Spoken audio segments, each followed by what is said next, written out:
میثم تمار کو مولا کائنات نے فرمایا کہ میثم ایک وقت آئے گا، یہ سامنے درخت ہے، اس کھجور کے درخت پہ تم کو لٹکایا جائے گا، پھانسی پہ لٹکایا جائے گا، اور 3 دن تک تمہاری لاش لٹکی رہے گی، تمہارے ہاتھ پیر قلم کر دیے جائیں گے اور زبان کاٹ دی جائے گی۔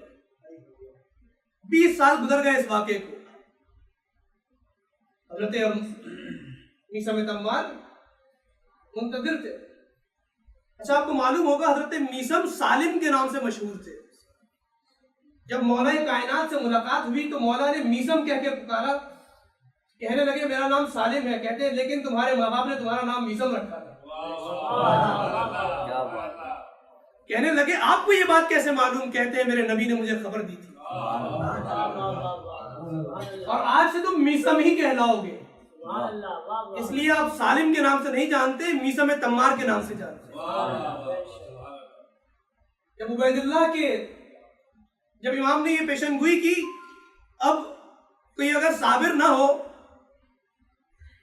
پریشان ہو تو کیا کرے گا؟ وہ تو درخت ہی کاٹ دے گا جا کے۔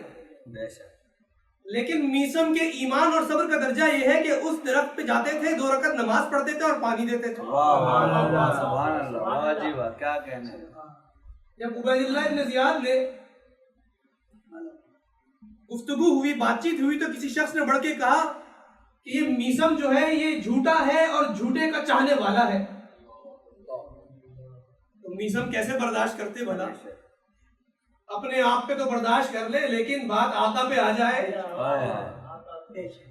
کہنے لگے اس نے جھوٹ بولا، میں سچا ہوں اور سچے کا ماننے والا ہوں، علی ابن ابی طالب کا چاہنے والا۔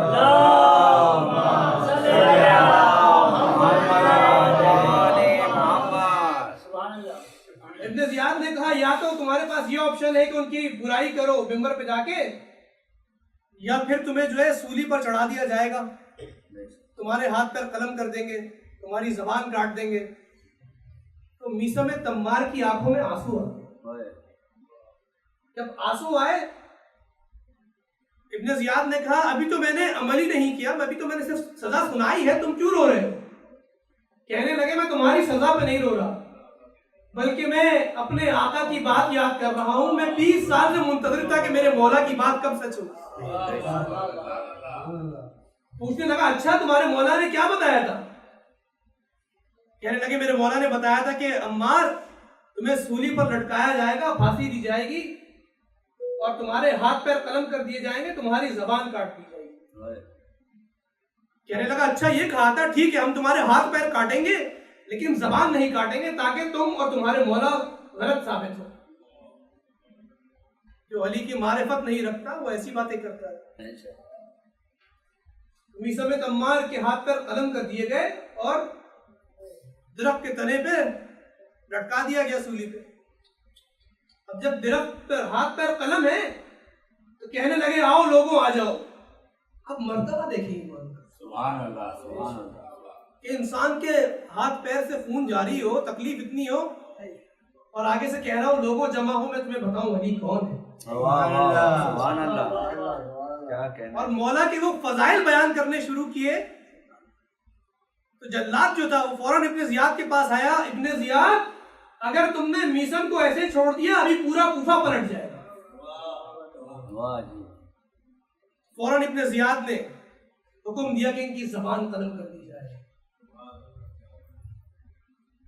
مظہر عبدی کا شعر ہے اس پہ کہ یہ زبان کاٹ دو، جسم و جاں کاٹ دو، مدحت مرتضیٰ کی سزا دو مجھے، مدحت مرتضیٰ کی سزا دو مجھے، ذکر شاہ نجف سے رکوں گا نہیں، چاہے 100 بار سولی چڑھا دو مجھے۔ واہ جی واہ، سبحان اللہ۔ ٹکڑے ٹکڑے کرو میرا سارا بدن کرو اور جلا دو مجھے، جب میرے جسم کی راکھ بن جائے جاہلوں پھر ہوا میں اڑا دو مجھے۔ 1-2 دن نہیں صبح محشر طلب، جس طرف جس جگہ یہ ہوا جائے گی، حق علی یا علی کی صدا۔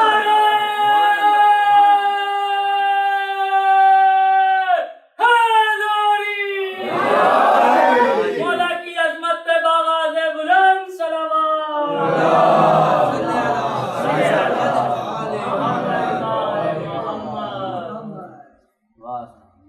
امام فرماتے ہیں ایمان کیا ہے؟ ایمان 4 ستون پر قائم ہے: صبر، یقین، عدل اور جہاد۔ بے شک اور صبر کیا ہے؟ کہتے ہیں صبر کی 4 شاخیں ہیں۔ اب ان مجالس میں آج کے بعد 2 مجلس سے رہ گئی ہیں، ممکن تو نہیں ہو پائے گا کہ میں ساری بیان کر سکوں، لیکن خلاصہ بیان کر سکوں گا۔ مولانا نے کہا 4 شاخیں ہیں صبر کی: الشوق والشفق والزہد والترتب۔ پہلی چیز کیا ہے کہ شوق، جب جنت کا صبر یعنی جب جنت کا شوق ہو تو انسان بہت سے کاموں سے رک جاتا ہے، بہت سی لذات سے رک جاتا ہے، اور جب جہنم کا خوف ہو انسان حرام سے رک جاتا ہے، اور جب زہد ہو یعنی دنیا کی رغبت دل میں نہ ہو تو انسان تملق و چاپلوسی نہیں کرتا، کسی امیر کے آگے کسی سیٹ کے آگے جھکتا نہیں ہے، بلکہ حق کی بات کرتا ہے۔ وقت ترتب یعنی اس کو انتظار ہو موت کا انتظار جب انسان کو ہو تو انسان غفلت کا شکار نہیں ہوتا، وہ ہمیشہ منتظر رہتا ہے۔ اور جب انسان صابر ہو تو اللہ تبارک و تعالیٰ قرآن میں ارشاد فرماتا ہے: انی جزیتہم اليوم، کہ آج کے دن ان کی جزا دی جائے گی۔ کون؟ کن کو سزا دی جائے گی؟ جو صابر ہیں، صبر کرنے والے ہیں۔ انہم ہم الفائزون، کہ یقیناً یہی وہ کامیاب لوگ ہیں جو صبر کی انتہا پر پہنچتے ہیں، جو ایمان کا کامل رتبہ رکھتے ہیں۔ جب ان کو شہادت نصیب ہوتی ہے تو وہ کہتے ہیں فزت برب الکعبہ، اللہ کی قسم میں کامیاب ہو گیا۔ ماشاءاللہ ماشاءاللہ۔ بس آپ کی زحمتیں تمام، کوشش کریں کہ اپنے اندر صبر کی طاقت یعنی مشکلات کو سہ لیں، لیکن مقصد سے پیچھے نہ ہٹے۔ اور ہر کسی کی آزمائش مختلف ہوگی، میری آزمائش مختلف ہے، آپ کی آزمائش، سب کی آزمائشیں مختلف ہیں۔ اسی طرح جو عباس کی آزمائش تھی، ابو الفضل العباس، وہ دلیر، شجاع، جنگجو، بہادر، ان کی آزمائش کیا تھی؟ سب سے بڑی آزمائش عباس کی یہ تھی کہ 9 کی شب کو امام حسین نے کہا عباس جاؤ ایک رات کی مہلت مانگ کے آؤ، اور عباس گئے مہلت مانگنے کے لیے۔ جتنا شجاع، جانتے ہیں شب عاشور جب امام حسین نے چراغوں کو گل کر دیا، چراغ بجھا دیے اور کہنے لگے، فرمانے لگے کہ جو جانا چاہتا ہے چلے جائے، یہاں پہ کوئی خلافت اور حکومت نہیں ملے گی، جس کو جانا ہے مدینے لوٹ جائے، جس کو جانا ہے اپنے گھر لوٹ جائے، کوفے لوٹ جائے۔ اب شہادتیں ہیں تو ابو الفضل عباس اٹھے اور ایک جملہ کہا: اے حسین، آپ شہید ہو جائیں اور ہم زندہ رہ جائیں، حسین مارا جائے اور عباس زندہ رہ جائے، یہ کیسے ممکن ہے؟ عباس کے صبر کا امتحان پوری کربلا میں صبح عاشور سے شروع ہوا، جب اصحاب جا رہے ہیں شہید ہو رہے ہیں، جب قاسم جا رہے ہیں عباس دیکھ رہے ہیں، جب علی اکبر کا لاشا آ رہا ہے عباس دیکھ رہے ہیں، جب اولو محمد کا لاشا آ رہا ہے عباس دیکھ رہے ہیں۔ عباس فرماتے ہیں وضاق صدری، میرے سینے میں تنگی ہو رہی ہے آقا۔ ایک وقت آئے حضرت عباس امام حسین کے پاس آئے، امام حسین نے جب دیکھا کہ خیموں سے العطش کے آئے، جب عباس خیمے میں آئے سکینہ کی صدائیں بلند ہے، پیاس لگی ہے، العطش پیاس۔ حسین نے کہا بھائی آؤ پانی لے کر آتے ہیں۔ امام حسین اور حضرت عباس معتبر مقاتل کے مطابق میدان میں ساتھ آئے ہیں۔ جب میدان میں ساتھ آئے، جنگ شروع کی، یہ دونوں بھائی اس قدر شجاعت سے جنگ کر رہے تھے کہ دشمن نے کہا جب تک یہ ساتھ ہیں ان کو شکست نہ دے پاؤ گے، کسی طرح ان کے درمیان فاصلہ ڈال دو۔ اسی اثنا میں عباس اور حسین کے درمیان فاصلہ آ گیا۔ حضرت عباس نہر فرات پر پہنچے، نہر فرات میں داخل ہوئے، مشکیزے کو بھرا اپنے ہاتھ میں اپنے چلو میں پانی کو لیا اور چہرے کے مقابل لے کر آئے. روایت کہتی ہے فَذَكَرَ عَطْشَ الْحُسَيْنِ، حسین کی پیاس یاد آ گئی، سکینہ کی پیاس یاد آ گئی. پانی کو پھینکا، خیمے کی طرف پلٹے. اب خیمے کی طرف آ رہے ہیں، دور سے گرد و غبار نظر آ رہی ہے. مولا دیکھ رہے ہیں، سب خیمے کے اندر بچے دیکھ رہے ہیں کہ علم کبھی جھکتا ہے پھر دوبارہ سنبھلتا ہے پھر بنتا ہے. ایک شقی نے دیکھا جب عباس آ رہے ہیں، خیمے کی طرف جا رہے ہیں، عمر سعد نے صدا بلند کہیں اب حسین کے خیموں میں پانی نہ پہنچ پائے، حسین کے خیموں میں پانی نہ پہنچنے پائے. یہ صدا بلند کی. ایک شقی نے درخت کے پیچھے چھپ کر وار کیا، حضرت عباس کا سیدھا بازو قلم ہو گیا. جب دایاں بازو قلم ہوا، مشکیزے کو الٹے ہاتھ سے تھام لیا، بائیں ہاتھ سے تھام لیا، خیام کی طرف بڑھ رہے ہیں. عباس کو امید ہے کہ پانی پہنچ جائے، سکینہ پیاسی ہے، علی اصغر پیاسا ہے، بچے پیاسے ہیں. اب حضرت عباس خیمے کی طرف بڑھ رہے ہیں. ایک شقی نے درخت کے پیچھے چھپ کر وار کیا، حضرت عباس کا بائیں بازو بھی قلم ہو گیا. عباس نے مشکیزے کو دانتوں سے تھام لیا. اب جب مشکیزے کو دانتوں سے تھام لیا، جنگوں کے اندر ایک دوسرے کو آواز لگاتے تھے، نعرے بلند کرتے تھے تاکہ معلوم ہو کہ ابھی زندہ ہے کہ نہیں.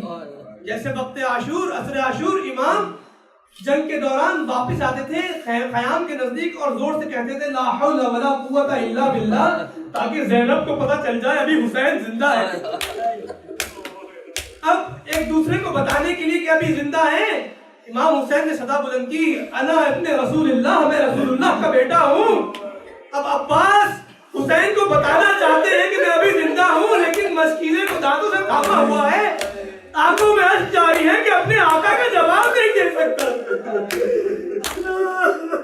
ایک شقی نے تیر چلایا اور مشکیزے میں آ کر جب تیر مشکیزے میں لگا، پانی بہہ گیا.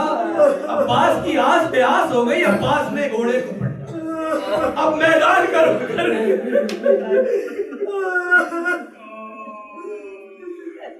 مولا نے ایک تیر چلایا، مولا عباس کی آنکھوں میں لگا.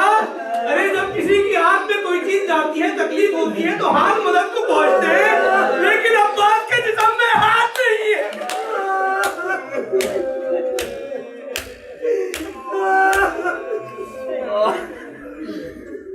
آقا عباس نے گھٹنوں کے ذریعے چھپ کر تیر کو نکالنا چاہا، ایک شقی نے گرد مار. عباس کا سر بابا علی کی طرح شکافتہ ہوا اور زمین کربلا پر آئے. کس طرح آئے؟ جو زمین پر گرتا ہے تو اپنے ہاتھوں کو سہارا بناتا ہے، لیکن میرا عباس، میرا مظلوم آقا، جسم میں ہاتھ نہیں ہے، منہ کے بل زمین کربلا پر آئے. صدا بلند کی آقا، ادرک آقا، بھائی مدد کو پہنچو، بھائی مدد کو پہنچو. جب تک حسین آتے، ظالموں نے عباس کو گھیر لیا. جانتے ہیں نا کہ حضرت عباس بہت قداور تھے، بلند کرتا، لیکن قبر بہت چھوٹی ہے. کیوں چھوٹی ہے؟ عباس کو گھیر لیا، لوگوں نے تلواریں چلانا شروع کی، نیزے چلانا شروع کیے. عباس کا جسم حسین آئے، کمر کو تھاما، اللہ ان کا سر ظاہری، عباس میری کمر ٹوٹ گئی.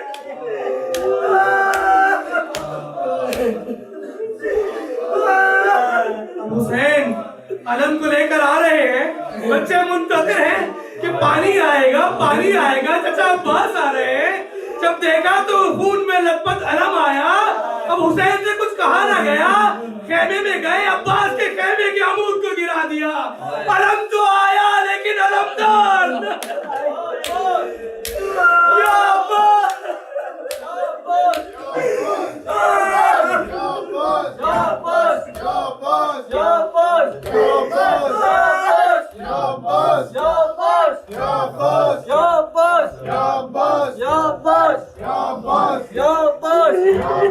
یا عباس، یا عباس